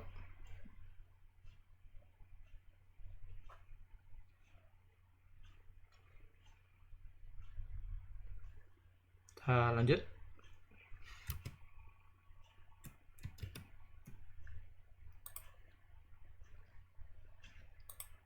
Ini misalkan Bapak Ibu ingin menerapkannya di sekolah atau di kelas masing-masing, Bapak Ibu bisa minta filenya nanti ya. Apa saja yang harus dipersiapkan. Karena nanti tujuan akhirnya adalah keyakinan kelas yang telah dibuat ini akan kita aplikasikan dan kita buat di dalam bentuk poster maupun banner ya, bisa kita taruh di kelas maupun di dinding-dinding sekolah. Kemudian yang pertama tadi tampak seperti dan tidak tampak seperti, bisa juga melalui kegiatan tugas saya, tugas kamu, atau tugas guru, tugas murid. Misalnya buat seperti ini nanti, ini masih standar ya Bapak Ibu. Misal dibuat guru tugasnya mengajar, mendidik, menjawab pertanyaan, memberi nilai, mengatur kelas, menegakkan peraturan, menjalankan keyakinan, peduli terhadap semua murid. Kemudian murid tugasnya belajar, mencoba, menghasilkan yang terbaik dari diri, bertanya jika tidak paham, mengikuti peraturan, menjalankan keyakinan kelas, mendengarkan, memeriksa tugas kembali. Ini masih positif ya Bapak Ibu. Kemudian kalau bentuk ini sebenarnya kalau kata bukan ini lebih kepada negatif. Guru tugasnya bukan menyakiti atau disakiti, memaksa untuk belajar, merapikan barang-barang murid. Kemudian di sini juga murid tugasnya bukan menyakiti atau disakiti, mengeluh, merusak barang pribadi atau orang lain. Nah, kalau kita lihat di sini nilai-nilai kebajikannya masih belum tampak. Nah, kita bisa arahkan lagi, terbentuk kita buat menjadi ada nilai kebajikannya setiap keyakinan kelas. Ternyata Bapak Ibu, nilai kebajikan ini adalah menekankan kepada keyakinan seseorang akan lebih memotivasi seseorang dari dalam. Betul yang seperti Ibu Yuni sampaikan bahwa seseorang itu taat dan patuh terhadap peraturan atau khawatir diberikan sanksi, itu memang masih motivasi dari luar. Ini pengalaman di kelas saya Bapak Ibu. Banyak anak-anak atau peserta didik tidak mengerjakan tugas atau PR, lebih memilih sanksi, yaitu membersihkan WC. Nah, setiap diberikan tugas, saya lebih ini aja Pak, saya nggak ngerjain tugas, saya milih membersihkan WC. Nah, ini tentunya menjadi perhatian khusus bagi kita bahwa kenapa anak tersebut memilih membersihkan WC daripada mengerjakan tugas. Nah, ternyata motivasi dari dalamnya masih belum tampak atau belum keluar. Kemudian bagaimana menciptakan program kebajikan? Yang pertama, Bapak Ibu bisa melihat nilai-nilai kebajikannya terlebih dahulu. Tentukan, sesuaikan dengan nilai kebajikan sekolah yang sekolah tetapkan. Kemudian kemudian kita buat dalam bentuk poster atau dokumen. Di sini saya sudah menerapkannya, tentunya dengan aplikasi yang mudah ya, yang bisa dicapai oleh anak-anak, yaitu membuat poster atau banner melalui aplikasi Canva. Di sini nilai kebajikannya, kalau Ibu Yuni tadi menyebutkan 2 teori ya, bisa Bapak Ibu bebas menggunakan yang mana saja.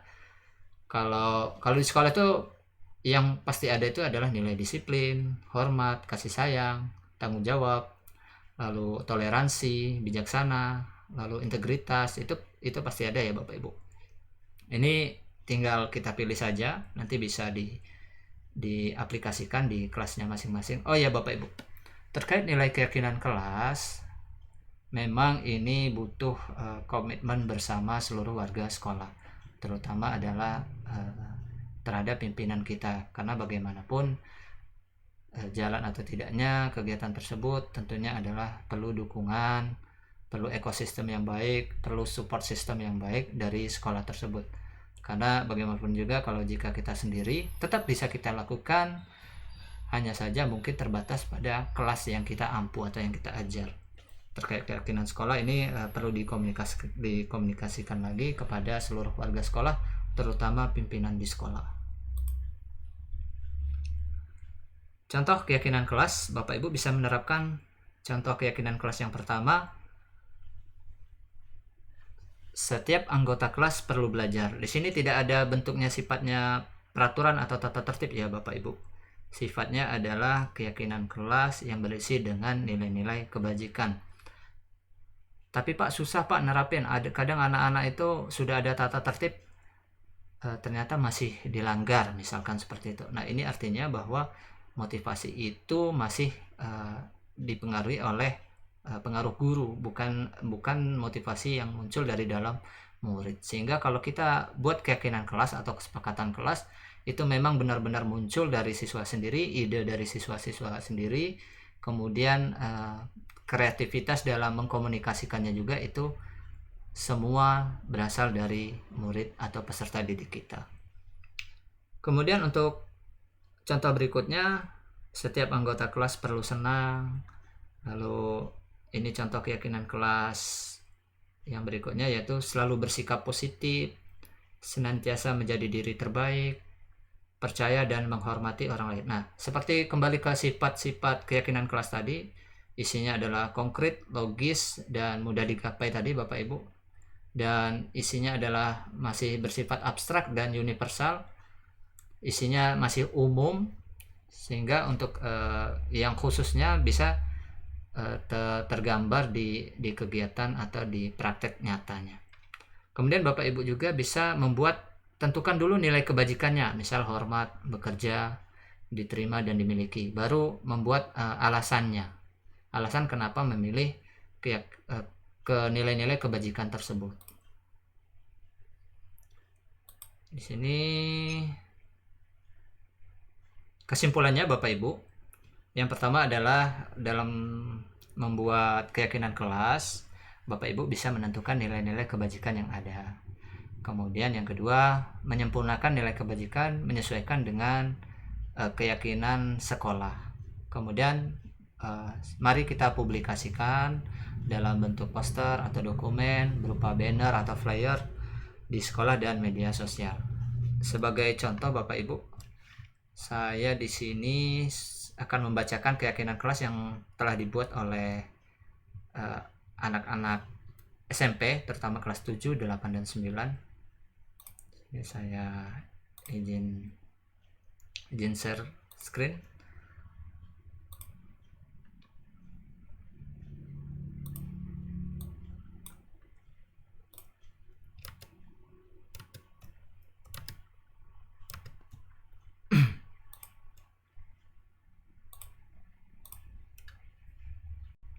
Ini keyakinan kelas yang sudah dibuat ya Bapak Ibu, dalam bentuk banner maupun poster menggunakan aplikasi Canva. Kalau menggunakan aplikasi Canva ini bisa anak-anak bisa buatnya ya, gampang buatnya. Seperti ini dari kelas 9B. Selalu ucapkan terima kasih kepada siapapun supaya semua senang. Nah, ini luar biasa ini Bapak Ibu. Ternyata peserta didik kita itu punya ide kreativitasnya sendiri, sehingga dengan ide dan kreativitasnya sendiri maka motivasi dari dalam atau internal itu akan lebih muncul dan lebih tampak, sehingga tidak ada campur tangan guru. Guru hanya tugasnya menuntun ya Ibu Yuni dan Pak Iklab. Kemudian usahakan tidak terlambat saat masuk sekolah supaya menjadi disiplin. Nah, anak-anak juga sudah paham ternyata mereka memiliki nilai kebajikan sendiri yang secara sadar maupun tidak sadar mereka ingin untuk melaksanakannya atau berkomitmen untuk melaksanakannya. Dengarkan dan pahami apa yang disampaikan oleh guru. Membuang sampah pada tempatnya agar tetap bersih. Jangan malu untuk bertanya supaya selalu mengerti.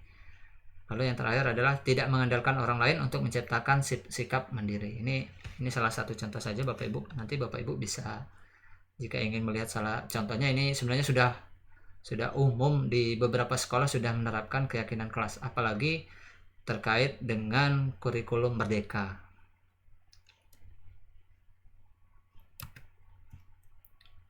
Mungkin itu saja Bapak Ibu terkait praktik baik yang telah saya terapkan di lingkungan sekolah saya. Sekiranya Bapak Ibu ada pertanyaan maupun ingin sharing, saya persilakan. Kemudian saya kembalikan kepada Pak Iklab selaku moderator. Saya akhiri. Wassalamualaikum warahmatullahi wabarakatuh. Waalaikumsalam warahmatullahi wabarakatuh. Baik, terima kasih Pak Edi yang sudah sharing tentang praktik baiknya membuat keyakinan kelas dalam menciptakan budaya positif di sekolah. Materi yang disampaikan sangat menarik sekali. Untuk Bapak dan Ibu peserta webinar, jika ada pertanyaan bagaimana cara membuat keyakinan kelas agar lebih menarik atau bagaimana, silahkan ditanyakan langsung ke narasumbernya. Di sini ada narasumber yang hebat yang bisa menjawab pertanyaan dari Bapak dan Ibu dan berbagi praktik baiknya. Ya, silahkan Bapak Ibu, jika ada pertanyaan bisa disampaikan secara langsung ataupun melalui kolom chat, silahkan mungkin ditulis. Bentuknya diskusi aja ya Pak Iklab ya, karena mohon maaf Bapak Ibu, bukan guru hebat, hanya berbagi praktik baik saja. Ini luar biasa aja moderator ini, improvisasinya. Ya, silakan. Di sini juga ada Ibu Yuni juga bisa. Ya, jadi mungkin dari Bapak atau Ibu yang sudah pernah membuat keyakinan kelas namun ingin sharing, ya disilahkan.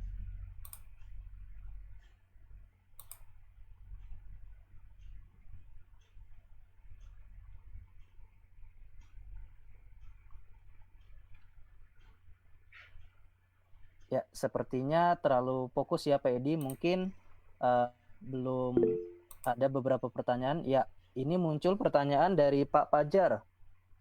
Izin bertanya, apakah keyakinan kelas memiliki sanksi seperti peraturan kelas atau bagaimana? Ya, dipersilakan Pak Edi untuk menjawab. Ya, terima kasih Pak Iklab dan terima kasih juga Pak Fajar. Terkait keyakinan kelas, apakah memiliki sanksi seperti peraturan kelas? Mohon maaf Bapak Ibu, sekali lagi saya sampaikan bahwa keyakinan kelas beda dengan peraturan kelas. Tadi di awal pertanyaan pemantiknya, kenapa tidak peraturan kelas? Kenapa harus keyakinan kelas? Sebenarnya sudah dijawab sama Ibu Yuni ya di sesi pertama tadi. Bapak Ibu, untuk keyakinan kelas, jika dia memiliki sanksi, maka ini lebih kepada peraturan kelas atau tata tertib kelas. Sehingga untuk menjawab bahwa kita ini adalah mendidik untuk memanusiakan manusia, sehingga sanksi tersebut tidak perlu kita gunakan. Karena nanti khawatirnya kita sebagai pemberi hukuman akhirnya kan. Seperti yang saya sampaikan tadi, contohnya bahwa anak-anak lebih suka membersihkan WC atau memungut sampah daripada mengerjakan tugas. Nah, ini juga bisa mengakibatkan bahwa anak itu termotivasi dari luar, tidak dari dalam, sehingga anak itu lebih merasa nyaman dengan mungkin sanksi yang diberikan, sehingga tidak merubah ia menjadi lebih baik lagi. Kalau anak-anak kita yang bermasalah demikian, coba tanyakan, anak-anak lebih suka mengerjakan PR atau membersihkan WC? Bersihkan WC Pak. Nah, ini kan artinya peraturan yang kita buat itu belum mengenai keyakinan siswa tersebut. Sehingga kalau keyakinan kelas tidak perlu sanksi Bapak Ibu. Kita sebagai guru hanya mengingatkan kembali, menuntun kembali. Salah satu contohnya seperti ini. Ada keyakinan kelas bahwa di kelas tersebut siswa dan guru selalu melepas sepatu saat masuk kelas. Nah, di sini juga udah katanya bukan wajib atau tidak boleh atau apa ya, karena kita menghindari kalimat negatif. Jadi kita sifatnya positif. Siswa dan guru saat masuk kelas melepas sepatu agar kelas bersih. Nah, itu juga masih menjadi masih menjadi ada yang pro, kemudian ada yang anti. Bagaimana bisa guru melepas sepatu sedangkan itu guru gitu. Nah, kita juga sebagai guru tidak boleh egois bahwa keyakinan kelas yang dibuat oleh kelas kita itu adalah keyakinan yang berasal dari kesepakatan bersama. Kemudian kita sebagai guru juga wajib dan tidak ego terhadap keyakinan yang dibuat oleh siswa tersebut. Itu tadi. Jadi tentunya untuk keyakinan kelas tidak ada sanksi karena sifatnya adalah memunculkan komitmen, memunculkan motivasi dalam diri. Kalau peraturan kelas lebih kepada tata tertib ya.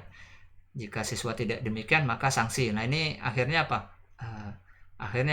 siswa lebih menyukai sanksi daripada mengikuti peraturan. Ini juga sudah karena ini sifatnya berbagi praktik baik, saya juga sudah komunikasikan kepada guru bimbingan konseling. Selama ini Ibu BK atau Bapak BK dengan adanya peraturan kelas atau tata tertib, tingkat kedisiplinan semakin menurun atau merosot. Ternyata merosot, lebih banyak pelanggaran-pelanggaran. Mungkin itu Pak Fajar dan Pak Iklab. Terima kasih. Mungkin Bapak Ibu yang lain bisa menambahkan, atau Ibu Yudi. Ya, terima kasih Pak Edi. Jadi sudah dijawab ya Pak Fajar tentang keyakinan kelas itu memiliki sanksi seperti peraturan kelas atau tidak. Jadi poin pentingnya bahwasanya peraturan kelas itu berbeda dengan keyakinan kelas. Karena di sini peraturan kelas itu kan bunyinya tata tertib, jika melanggar ada sanksi, sedangkan keyakinan kelas itu kita hanya mengingatkan dan saling memberikan motivasi ya. Benar nggak Pak Edi? Benar Pak Iklab. Ya, benar ya Pak Edi. Ya. Ya, bagaimana Ibu Yuni, ada tambahan Bu? Sedikit Pak, untuk memperkuat jawaban dari Pak Edi tadi. Dalam keyakinan kelas itu sebenarnya kita boleh kasih konsekuensinya. Contohnya tadi nih Pak, di kelas itu kan kita harus menjaga kebersihan. Jika ada salah satu anak kita tiba-tiba memakai sepatu yang kotor dan masuk ke kelas, kelasnya akan menjadi kotor kan Pak. Sebenarnya konsekuensinya anak itu membersihkan kelasnya yang dia kotori tadi seperti apa yang telah dia lakukan. Jadi dia seperti lebih bertanggung jawab atas sikap dia. Seperti itu saja sih Pak konsekuensinya. Tidak untuk menghukum lebih, jadi harus membersihkan satu sekolah atau seperti apa, seperti itu. Jadi budaya positifnya tumbuh Pak sebagai anak yang bertanggung jawab. Seperti itu Pak. Ya, terima kasih Bu Terima Yuni. kasih. Benar sekali. Terima kasih Tambahan, Ibu terima Yuni kasih yang Bu Yuni. sudah melengkapi dan berbagi jawaban. Bagaimana Pak Fajar sudah dijawab oleh kedua narasumber kita. Baik, selanjutnya ada pertanyaan lagi ini tentang ini pertanyaan dari Bu Lucy sama ya. Sepertinya dengan pertanyaan Pak Fajar tadi sudah dijawab oleh kedua narasumber. Selanjutnya ada pertanyaan dari Pak Eka Putra. Izin bertanya, tolak ukur keberhasilan atau tidaknya keyakinan kelas itu apa Pak? Mengingat perubahan itu pada peserta didik dan tindak lanjutnya bagaimana? Terima kasih. Ya, silakan Pak Edi. Ya, terima kasih Pak Ikrab dan Pak Eka. Jika ditanya tolak ukur ini lebih kepada prestasi belajar dan hasil belajar ya Bapak Ibu ya. Tapi sebenarnya Bapak Ibu terkait keyakinan kelas yang kita buat di kelas itu tentunya harapannya adalah bahwa baik disiplin dan motivasi siswa itu semakin meninggi atau meningkat sehingga kegiatan di kelas, proses belajar mengajar itu menjadi aman dan nyaman. Nah, pengaruhnya ya sebenarnya luas Bapak Ibu.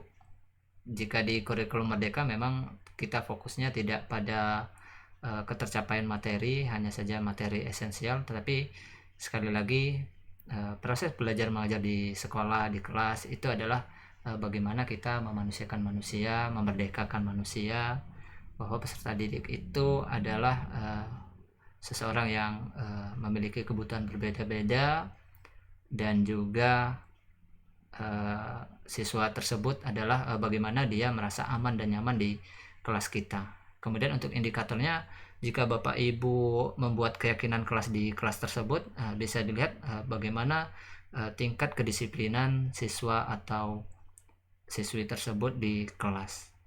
Kalau untuk indikator prestasi belajar dan hasil belajar, tentunya ini banyak faktor yang menentukan ya Bapak Ibu. Mungkin itu saja dari saya. Jika ada yang kurang, bisa ditambahkan oleh Bapak Ibu yang lain. Karena bagaimanapun juga Bapak Ibu, seperti yang saya sampaikan bahwa jika keyakinan kelas tersebut bisa berganti dari waktu ke waktu. Kemudian untuk tindak lanjutnya, jika memang ini tidak sesuai, tidak sulit untuk digapai oleh peserta didik, maka kita ganti dengan nilai kebajikan yang lain. Kemudian ternyata banyak siswa yang melakukan dengan konsekuensi tersebut, ya tentunya ini akan menjadi perhatian kita bersama.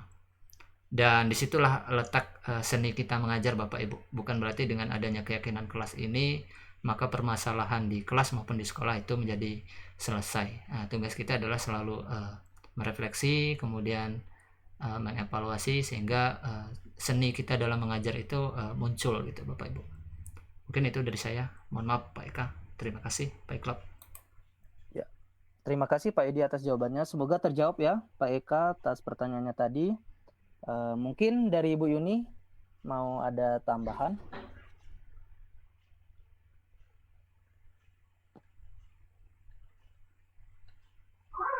Cukup Bapak pendapat dengan Pak Edi. Ya, siap Bu. Baik, terima kasih. Pertanyaan selanjutnya dari Ibu Desita. Maaf Pak, bagaimana kalau ada anak yang sering tidak mengerjakan PR? Ya, ini mungkin sering dialami ya oleh beberapa Bapak Ibu terkait anak yang tidak mengerjakan PR. Jadi ini bunyinya tanggung jawab terkait tugas. Ya, mungkin di sini ada Pak Edi ataupun Ibu Yuni yang mau berbagi atau sharing terkait bagaimana cara mengatasi anak yang tidak mengerjakan PR. Ya, silakan Pak Edi. Ya, terima kasih Pak Iklab. Karena ini sifatnya sharing ya Bapak Ibu. perlu kita refleksi diri kembali Bapak Ibu terkait PR ini, apakah sudah sesuai dengan gaya belajar murid kita atau daya tangkap anak peserta didik kita, atau bahkan PR tersebut terlalu membebani. Nah, makanya menurut saya sangat penting di kurikulum Merdeka bagaimana kita memahami kebutuhan murid yang berbeda-beda tersebut. Mungkin anak tersebut ada kendala dalam pengerjaan PR, apakah kita sudah menanyakannya, atau juga mungkin PR tersebut terlalu membebani sehingga tidak dikerjakan. Nah, ini harus kita refleksi diri juga Bapak Ibu. Kemudian Bapak Ibu terkait PR ini, coba PR ini diserahkan kembali kepada murid. Anak-anak untuk tugas yang Bapak Ibu berikan, silahkan diberikan kebebasan murid itu mengerjakannya. Nah, ini semua terjawab di kurikulum Merdeka. Bapak Ibu bisa membuat atau memerintahkan tugas tersebut dalam bentuk diagram, poster, ataupun bahkan tingkatan yang lebih proyek, bisa juga buat dalam bentuk video. Ini Bapak Ibu coba beri kebebasan kepada anak sehingga anak itu bisa menyelesaikan PR kita tersebut. Tetapi ingat, kita sebagai guru harus tahu dulu bahwa terkait gaya belajar maupun kemampuan anak itu kita harus mengetahui sehingga kita bisa melakukan tindakan apa yang harus kita berikan kepada peserta didik kita. Siapa tahu itu tadi ternyata PR itu membebani, atau selama ini PR-nya hanya CBSA, catat buku sampai habis misalkan. Nah, ini kan tentunya sudah tidak relevan lagi dengan gaya belajar anak. Coba diberi kebebasan peserta didik kita dalam penyelesaian tugas-tugas yang kita berikan. Mungkin itu saja sih dari saya Pak Iqlaq. Ya. Terima kasih Ibu Desita atas pertanyaannya. Terima kasih Pak Edi yang sudah menyampaikan pengalamannya terkait bagaimana cara mengatasi anak yang tidak mengerjakan PR. Jadi mungkin lebih tepatnya kita menanyakan kendalanya Pak ya. Apakah anak terbebani atau merasa kesulitan mengerjakan PR atau tidaknya. Mungkin Ibu Yuni mau sharing Bu terkait cara mengatasi anak yang tidak mengerjakan PR. Dipersilahkan Bu. Hampir sama Pak pendapat dengan Pak Edi. Hanya setiap sekolah memiliki murid dari background keluarga yang berbeda-beda Pak. Jadi kalau di sekolah saya itu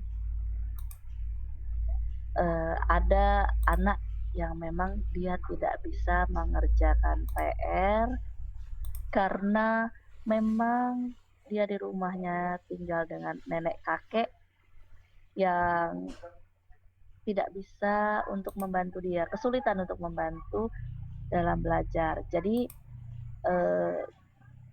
kalau tidak salah sekitar 3 tahun atau 4 tahun yang lalu lah Pak, sebelum saya bertugas di Sukajaya, saya pernah tugas di sekolah swasta. Ada anak yang memang setiap harinya dia tidak mengerjakan PR, tapi di sekolah anak itu saat saya pandu bisa, gitu Pak. Ternyata setelah saya ajak sharing anak itu, saya gali apa sih kendalanya. Bu, saya nggak paham. Kenapa nggak paham? Karena kalau PR itu nggak bisa tanya. Kalau di sekolah bisa tanya sama ibu, tapi kalau di rumah saya nggak bisa tanya. Ternyata ya memang tidak bisa bertanya Bapak kalau dengan nenek kakek yang memang sudah usianya 60-an ke atas, yang memang di pegunungan ya Pak ya, kalau untuk tempat tugas saya waktu itu lebih lebih dalam lagi dari tempat sekolah ini, lebih di pedalaman lagi seperti itu Pak. Jadi untuk anak yang tidak pernah mengerjakan PR dengan latar belakang yang seperti itu, saya mengetahui alasannya, saya selalu memberikan kesempatan untuk anak itu di jam istirahat dia bersama saya. Jadi kendalanya dia sudah memahami atas pertanyaan tersebut atau atas tugas tersebut, tapi dia butuh penguatan Pak dari saya. Betul nggak sih Bu, tugas ini nih saya harus begini. Nah anak itu tidak percaya diri dan akhirnya memang seperti itu Bapak Ibu, kedekatan kita sebagai seorang guru dengan peserta didik kita yang ada di sekolah itu memang sangat diutamakan. Jadi seperti apapun, jadikanlah kita ini orang yang terpercaya bagi murid kita, sehingga setiap ditemui masalah oleh diri murid kita, dia percaya kalau kita bisa membantunya. Posisi kontrol kita menjadi seorang teman. Tapi perlahan tidak boleh seperti itu terus. Kita harus merubahnya. Seperti itu sih Pak, kalau berdasarkan pengalaman saya dulu ada anak yang seperti itu. Terima kasih Bapak. Ya, terima kasih Bu Yuni yang sudah sharing atau berbagi pengalamannya terkait cara mengatasi anak yang tidak mengerjakan PR. Jadi poin pentingnya bahwasanya kita sebagai seorang guru harus bertanya dulu Bu ya terkait kendala, apakah kesulitan terhadap soal ataupun bagaimana, atau ada masalah di rumah sehingga tidak bisa mengerjakan tugasnya. Baik Bapak Ibu peserta webinar, masih semangat? Sepertinya masih semangat ini. Ya, silakan Bapak Ibu jika ada pertanyaan lagi bisa tulis di kolom komentarnya. Sedikit menambahkan Pak Iklab, karena memang Ya. ini yang Silakan Pak sifatnya juga penting ya Bapak Ibu. Sebenarnya Bapak Ibu terkait PR ini coba kita tanyakan ke diri kita masing-masing. Tujuannya apa untuk memberi pekerjaan rumah? Apakah dia memang penting karena untuk mencapai suatu indikator, ataukah hanya untuk memberikan tugas kepada peserta didik? Nah, tentunya ini menjadi perhatian khusus bahwa dalam menangani permasalahan pembelajaran di kelas, kita juga perlu adanya seperti kata Ibu Yuni tadi, jam tambahan ya, misalkan seperti itu ya Ibu Yuni ya. Artinya kita perlu jam tambahan untuk memang ada perlakuan khusus terhadap mungkin peserta didik tersebut yang apa ya istilahnya, lesson loss ya, atau pembelajaran yang lemah. Nah, itu kita butuh waktu khusus atau waktu tambahan. Ini dipersilakan Bapak Ibu, daripada memberikan PR dan ternyata itu membebani, lebih baik langsung tuntas untuk di hari tersebut. Begitu Bapak Ibu. Terima kasih. Ya, baik. Terima kasih Pak Edi yang sudah melengkapi pembahasan pada malam hari ini terkait bagaimana cara untuk membuat keyakinan kelas ataupun keyakinan sekolah, serta bagaimana cara mengatasi permasalahan-permasalahan khususnya pada pembelajaran yang ada di kelas. Baik, mungkin Bapak Ibu masih ada pertanyaan terkait materi yang disampaikan? Ya, apakah sudah cukup sehingga Bapak dan Ibu bisa menerapkan di sekolahnya masing-masing?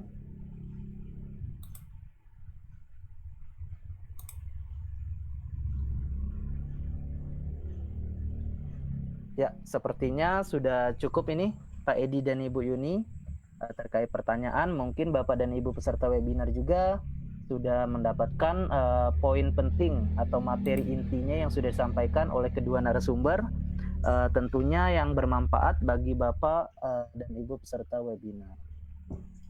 Sebelumnya saya ucapkan terima kasih pada Pak Edi dan Ibu Yuni yang sudah meluangkan waktunya untuk berbagi atau sharing pengalamannya terkait membuat praktik baik keyakinan kelas dalam menciptakan budaya positif di lingkungan sekolah. Sama-sama Pak Iklab. Terima kasih banyak Bapak Ibu. Ya, semoga kita bisa berjumpa lagi di kegiatan webinar selanjutnya. Ya, terima kasih Bapak Ibu peserta webinar pada malam hari ini yang sudah mengikuti kegiatan sampai selesai dan sangat antusias sekali dalam mengikuti kegiatan webinar pada malam hari ini. Saya selaku moderator mohon maaf apabila terdapat salah kata dalam penyampaian. Saya akhiri. Wassalamualaikum warahmatullahi wabarakatuh. Sampai jumpa di webinar selanjutnya. Waalaikumsalam warahmatullahi wabarakatuh. Terima kasih Bapak Ibu atas perhatiannya. Ya, terima kasih Bapak Ibu peserta webinar. Terima kasih Bapak Ibu. Mohon maaf atas kekurangannya.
Tunggu Ibu Yuni dulu ya, Pi ya.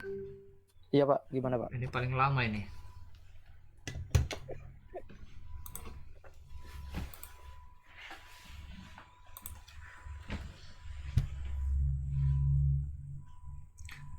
Lepi mau ngisi lagi nggak webinar? Kurang tahu ini Pak. Itu kemarin apa yang Google Form itu udah di-share itu. Ada yang ngisi nggak?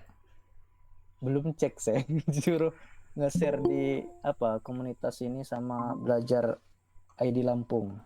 Ini tanpa update ini gimana sih? Perasaan udah install itu ekstensinya.